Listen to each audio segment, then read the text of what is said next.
ஒவ்வொரு நோய்க்கும் தனித்தனி கோயில் இருக்கா? நம்ம இந்து மதத்துல மட்டும்தான் ஒவ்வொரு நோய்க்கும் இந்தந்த கோவிலுக்கு போனா உங்களுக்கு தீர்வு கிடைக்கும். நரம்பு சம்பந்தப்பட்ட நோய்க்கு திருமுல்லை வாயில் மாசிலாமணீஸ்வரர். ஹார்ட் சம்பந்தப்பட்ட நோய்க்கு ஹிருதயத்துக்கு நம்ம ஹிருதயாலீஸ்வரர் திருநின்றவூர்ல இருக்காரு. கண் சம்பந்தப்பட்ட நோய்க்கு சென்னை பக்கத்துல ஞாயிறு சிவன் கோவில், மயிலாப்பூர்ல இருக்கிற வெள்ளீஸ்வரர்.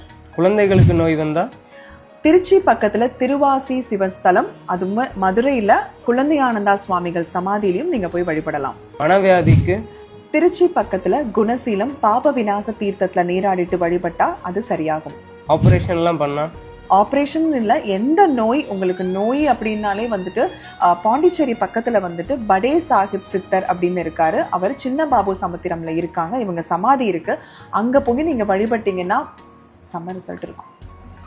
இன்னும் ஒரு சில நோய்களுக்கு உங்களுக்கு வேணும் அப்படின்னா கீழே டிஸ்கிரிப்ஷன்ல கொடுத்திருக்கேன், மறக்காம படிச்சு தெரிஞ்சுக்கோங்க. இது எங்களுடைய வாத்தியார் கொடுத்தது, எதுவும் என்னுடையதல்ல, அனைத்தும் உன்னுடையதே. அருளாலா அருணாச்சலா. நன்றி. ஓம்.